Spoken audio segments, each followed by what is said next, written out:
ಭಾರತದ ಪ್ರಸಿದ್ಧ ಕ್ರಾಂತಿಕಾರಿ ಬಲರಾಜ್ ಭಲ್ಲಾ ಅವರು 1888ರ ಜೂನ್ 10ರಂದು ಜನಿಸಿದರು. ಅವರ ತಂದೆ ಮಹಾತ್ಮ ಹಂಸರಾಜ್ ಖ್ಯಾತ ಶಿಕ್ಷಣ ತಜ್ಞ ಮತ್ತು ಲಾಹೋರ್ನ DAV ಕಾಲೇಜಿನ ಮೊದಲ ಪ್ರಾಂಶುಪಾಲರಾಗಿದ್ದರು. ಬಲರಾಜ್ ಭಲ್ಲಾ ಚಿಕ್ಕ ವಯಸ್ಸಿನಲ್ಲೇ ಬ್ರಿಟಿಷರ ವಿರುದ್ಧ ಕ್ರಾಂತಿಕಾರಿ ಚಳುವಳಿಗಳಲ್ಲಿ ಭಾಗವಹಿಸಲು ಪ್ರಾರಂಭಿಸಿದ್ದರು. ಇದೇ ಕಾರಣಕ್ಕೆ ಅವರು MAವರೆಗೆ ಓದಿದ್ದರೂ ಕೂಡ ಬ್ರಿಟಿಷರು ಅವರ ವಿಶ್ವವಿದ್ಯಾಲಯದ ಪದವಿಯನ್ನು ಕಸಿದುಕೊಂಡಿದ್ದರು. ನಂತರ 1919ರಲ್ಲಿ ವೈಸ್ರಾಯ್ ಕಾರಿನ ಮೇಲೆ ಬಾಂಬ್ ಎಸೆದಿದ್ದಕ್ಕಾಗಿ ಬಲರಾಜ್ ಭಲ್ಲಾಗೆ 3 ವರ್ಷಗಳ ಜೈಲು ಶಿಕ್ಷೆ ವಿಧಿಸಲಾಯಿತು.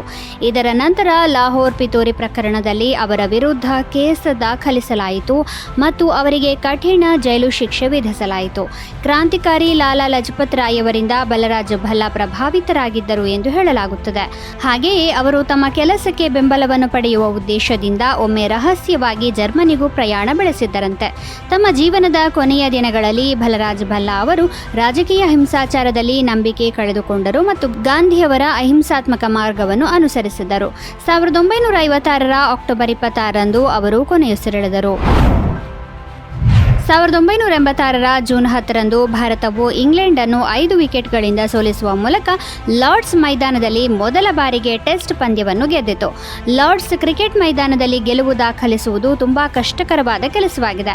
ಹೀಗಾಗಿ ಭಾರತ ತಂಡದ ಈ ಗೆಲುವನ್ನು ಐತಿಹಾಸಿಕ ಎನ್ನಲಾಗುತ್ತದೆ. ಇದಕ್ಕೂ ಮುನ್ನ ಆಡಿದ್ದ 10 ಪಂದ್ಯಗಳಲ್ಲಿ ಭಾರತ 8 ಬಾರಿ ಸೋತಿದ್ದು ಈ ಪಂದ್ಯವು ವಿಶೇಷವಾಗಿತ್ತು. ಹಾಗೆಯೇ 2 ಪಂದ್ಯಗಳು ಡ್ರಾಗೊಂಡಿದ್ದವು.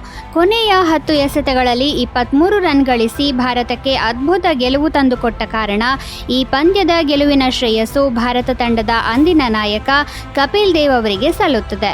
ಈ ಪಂದ್ಯದಲ್ಲಿ ಭಾರತ ಟಾಸ್ ಗೆದ್ದು ಮೊದಲು ಬೌಲಿಂಗ್ ಮಾಡಲು ನಿರ್ಧರಿಸಿತ್ತು. ಇದಾದ ನಂತರ ಆರಂಭಿಕ ಆಟಗಾರ ಗ್ರಹಾಂ ಗೂಚ್ ಅವರ 114 ರನ್ ಮತ್ತು ಡೆರೆಕ್ ಪ್ರಿಂಗಲ್ ಅವರ 63 ರನ್ಗಳ ಆಧಾರದ ಮೇಲೆ ಇಂಗ್ಲೆಂಡ್ ತಂಡ ಮೊದಲ ಇನ್ನಿಂಗ್ಸ್ನಲ್ಲಿ 294 ರನ್ ಗಳಿಸಿತು. ಇದಕ್ಕೆ ಉತ್ತರವಾಗಿ ಭಾರತ ತಂಡ ತನ್ನ ಮೊದಲ ಇನ್ನಿಂಗ್ಸ್ನಲ್ಲಿ 341 ರನ್ ಗಳಿಸಿತ್ತು.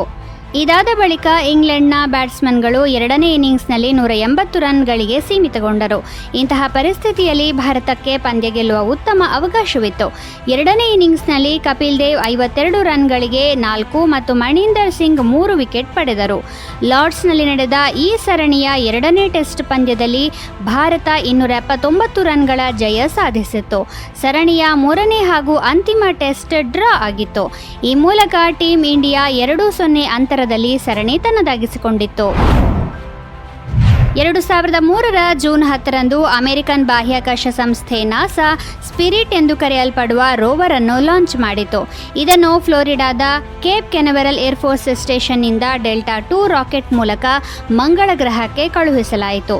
ಸ್ಪಿರಿಟ್ ಜೊತೆಗೆ ಆಪರ್ಚುನಿಟಿ ಎಂಬ ಹೆಸರಿನ ಮತ್ತೊಂದು ರೋವರ್ ಅನ್ನು ಕೂಡ ಮಂಗಳ ಗ್ರಹಕ್ಕೆ ಕಳುಹಿಸಲಾಗಿತ್ತು. ಈ 2 ರೋವರ್ಗಳ ಉದ್ದೇಶವು ಮಂಗಳ ಗ್ರಹದ ಮೇಲ್ಮೈಯನ್ನು ಸಂಪೂರ್ಣವಾಗಿ ತನಿಖೆ ಮಾಡುವುದು ಮತ್ತು ಅದರ ವಾತಾವರಣ, ಭೂವಿಜ್ಞಾನ ಮತ್ತು ನೀರಿನ ಸಂಭವನೀಯ ಉಪಸ್ಥಿತಿಯ ಬಗ್ಗೆ ಮಾಹಿತಿಯನ್ನು ಸಂಗ್ರಹಿಸುವುದು ಆಗಿತ್ತು. ಈ ಕಾರ್ಯಾಚರಣೆಯು ಕೇವಲ 90 ದಿನಗಳವರೆಗೆ ಇತ್ತು. ಆದರೆ 2 ರೋವರ್ಗಳು ಅದಕ್ಕಿಂತ ಎಷ್ಟೋ ಹೆಚ್ಚಿನ ಕಾಲ ಮಂಗಳ ಗ್ರಹದ ಮೇಲೆ ಕಾರ್ಯನಿರ್ವಹಿಸಿದ್ದವು. ಸ್ಪಿರಿಟ್ ರೋವರ್ 6 ವರ್ಷಗಳ ಕಾಲ ಕಾರ್ಯನಿರ್ವಹಿಸುತ್ತಲೇ ಇತ್ತು. ಹಾಗೆಯೇ ರೋವರ್ ಆಪರ್ಚುನಿಟಿ 15 ವರ್ಷಗಳ ಕಾಲ ಮಂಗಳನ ಬಗ್ಗೆ ಮಾಹಿತಿಯನ್ನು ಸಂಗ್ರಹಿಸುತ್ತಲೇ ಇತ್ತು. 2 ರೋವರ್ಗಳ ತೂಕ 185 kg ಇದ್ದು 5.1 ಅಡಿ ಉದ್ದ ಮತ್ತು 7.5 ಅಡಿ ಅಗಲವಿತ್ತು. ಸ್ಪಿರಿಟ್ ಮತ್ತು ಅದರ ಕಂಪ್ಯಾನಿಯನ್ ರೋವರ್ ಆಪರ್ಚುನಿಟಿ ಮಂಗಳ ಗ್ರಹದ ಮೇಲ್ಮೈಯ ತನಿಖೆಗೆ ಪ್ರಮುಖ ಕೊಡುಗೆಗಳನ್ನು ನೀಡಿವೆ ಎಂದು ಹೇಳಲಾಗುತ್ತದೆ. ಈ ರೋವರ್ಗಳ ಆವಿಷ್ಕಾರಗಳು ಮಂಗಳ ಗ್ರಹದಲ್ಲಿ ನೀರಿನ ಇರುವಿಕೆಯ ಪುರಾವೆಗಳನ್ನು ಬಲಪಡಿಸಿದವು ಮತ್ತು ವಿಜ್ಞಾನಿಗಳು ಅಲ್ಲಿನ ಭೂವಿಜ್ಞಾನವನ್ನು ಚೆನ್ನಾಗಿ ಅರ್ಥ ಮಾಡಿಕೊಳ್ಳಲು ಸಹಾಯ ಮಾಡಿದವು. 1890ರ ಜೂನ್ 10ರಂದು ಬ್ರಿಟಿಷ್ ಸರ್ಕಾರವು ಮೊದಲ ಬಾರಿಗೆ ಭಾನುವಾರವನ್ನು ರಜಾ ದಿನವೆಂದು ಘೋಷಿಸಿತು. ಈ ಮೊದಲು ವಾರದಲ್ಲಿ 7 ದಿನ ಕೆಲಸ ಮಾಡಬೇಕಿತ್ತು. ಭಾನುವಾರ ರಜೆ ಘೋಷಿಸಿರುವುದರ ಹಿಂದೆ ಒಂದು ಕಥೆ ಇದೆ. ವಾಸ್ತವವಾಗಿ ಕ್ರಿಶ್ಚಿಯನ್ ಜನರು ಭಾನುವಾರ ಕೆಲಸ ಮಾಡುತ್ತಿರಲಿಲ್ಲ. ಭಾನುವಾರದಂದು ಆಂಗ್ಲರು ಚರ್ಚ್ಗೆ ಹೋಗಿ ಪ್ರಾರ್ಥನೆ ಸಲ್ಲಿಸುತ್ತಿದ್ದರು. ಆದರೆ ಭಾರತೀಯ ಕಾರ್ಮಿಕರು ವಾರದಲ್ಲಿ 7 ದಿನವೂ ಗಿರಣಿಯಲ್ಲಿ ಕೆಲಸ ಮಾಡಬೇಕಾಗಿತ್ತು. ಅವರಿಗೆ ಯಾವುದೇ ದಿನ ರಜೆ ನೀಡಿರಲಿಲ್ಲ.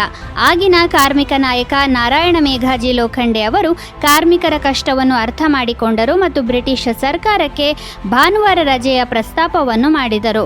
ಆದಾಗ್ಯೂ ಇದನ್ನು ಬ್ರಿಟಿಷರು ಸಾರಾಸಗಟಾಗಿ ತಿರಸ್ಕರಿಸಿದ್ದರು. ಆದರೆ 7 ವರ್ಷಗಳ ಅವಿರತ ಹೋರಾಟ ಮತ್ತು ನಾಯಕ ನಾರಾಯಣ ಮೇಘಾಜಿ ಲೋಖಂಡೆ ಅವರ ಪ್ರಯತ್ನಗಳ ನಂತರ ಬ್ರಿಟಿಷರು ಅಂತಿಮವಾಗಿ ಒಪ್ಪಿಕೊಂಡರು ಮತ್ತು ಪ್ರತಿ ಭಾನುವಾರವನ್ನು ರಜಾದಿನವೆಂದು ಘೋಷಿಸಿದರು. 1752ರ ಜೂನ್ 10ರಂದು ಬೆಂಜಮಿನ್ ಫ್ರಾಂಕ್ಲಿನ್ ಮಿಂಚು ಮತ್ತು ವಿದ್ಯುತ್ ಬಗ್ಗೆ ಸಂಶೋಧನೆ ಮಾಡಲು ಕಬ್ಬಿಣದ ತಂತಿಗೆ ಕಟ್ಟಿದ ಗಾಳಿಪಟವನ್ನು ಹಾರಿಸಿದರು. ಬೆಂಜಮಿನ್ ಫ್ರಾಂಕ್ಲಿನ್ ಅಮೆರಿಕದ ಸ್ಥಾಪಕ ಪಿತಾಮಹರಲ್ಲಿ ಒಬ್ಬರು.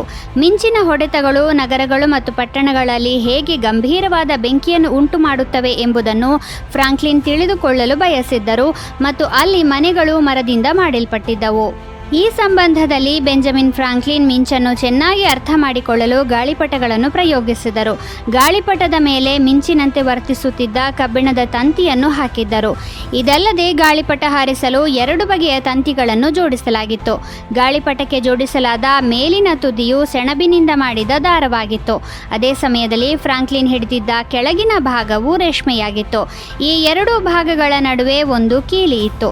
ಸ್ವಲ್ಪ ಹೊತ್ತು ಮಳೆಯಲ್ಲಿ ಗಾಳಿಪಟ ಹಾರಿಸಿದ ಫ್ರಾಂಕ್ಲಿನ್ ಕೀ ಸ್ಪರ್ಶಿಸಿದ ತಕ್ಷಣ ವಿದ್ಯುತ್ ಶಾಕ್ ತಗುಲಿತು.